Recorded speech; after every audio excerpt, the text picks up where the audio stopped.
Hi everyone, Lou here with the finale to the series of videos covering a typical FRC robot.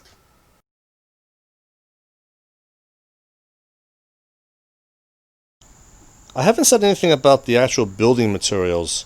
Most of this chassis is built out of aluminum. And again, that's going to be a choice for you as a robot designer. What do you want to use? How heavy is it? How dense is it? How strong is it? How easily can you manipulate it to do what you want it to do? We have a bunch of aluminum that we buy as raw stock, and then we cut it down to size and we drill holes and we put bolts in it, and that's how we build our robots.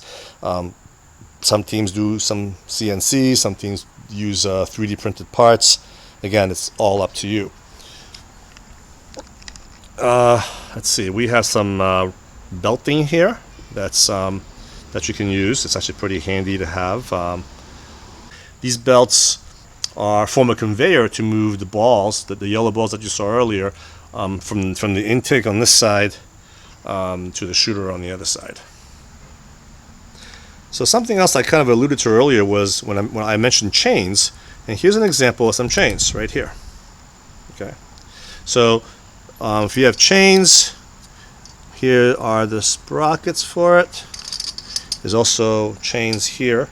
So the reason for this plastic, this white plastic, is to act as a protective guard so that you don't get your fingers caught in it for any reason, right? So chains can come in very handy. So we use them in this situation. This motor is actually driving this whole system here, and this whole thing rotates. It's driven by the chain from that gear motor. Okay. So aside from aluminum, another very common building material is polycarbonate, this plastic. Okay, polycarbonate is sometimes better known by its brand name of Lexan. So Lexan is just a brand name from a particular manufacturer, but it comes in different thicknesses. But it's very nice. In this case, we drill holes because we wanted to reduce the amount of weight on the overall robot, and so we just cut holes, or some people call it Swiss cheese.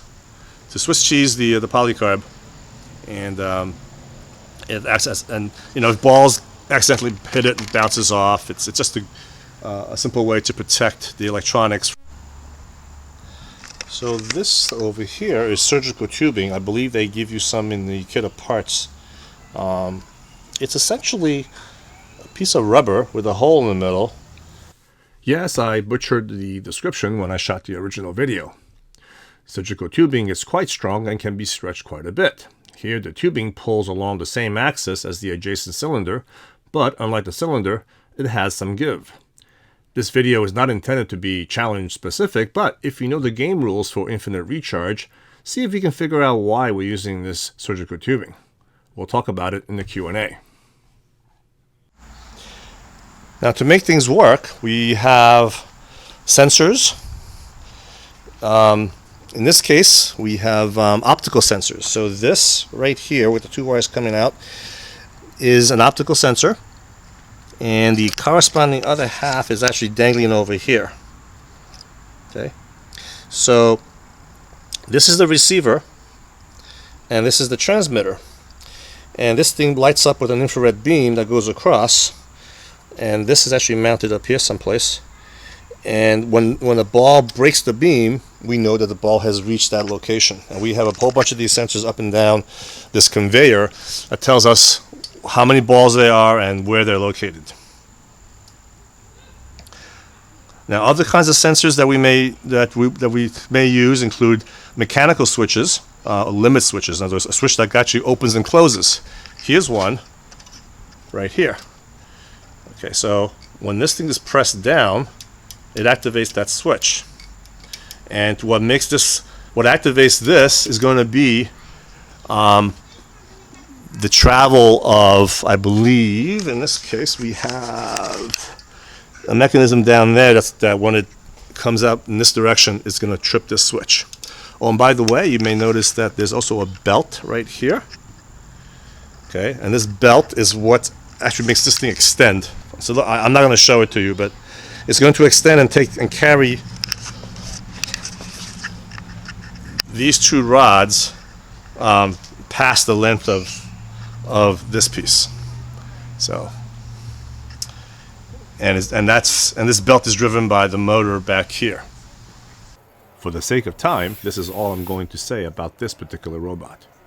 If you've ever walked by the hardware section of your local big box store, you know that there are many different small parts available, and you're probably wondering if we use any of them. The short answer is yes. We use lots of bolts, big and small, of different strengths with different heads, both metric and SAE, nuts, locking nuts, bearings, bushings, screws, shaft collars, spacers, to name a few.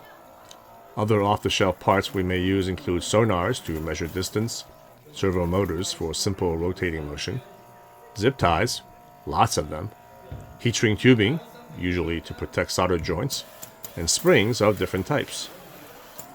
In the previous video, you saw that robots often have one or more cameras, which can be used both for driving and operating, and for image processing and object recognition by software. Needless to say, there are many devices and materials that can go onto a robot. Just about any building material can be used, including wood, cardboard, plastic, fabric, rope, and others. Use your imagination and keep it safe.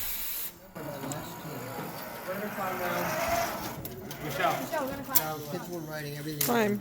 Writing all the code in LabVIEW.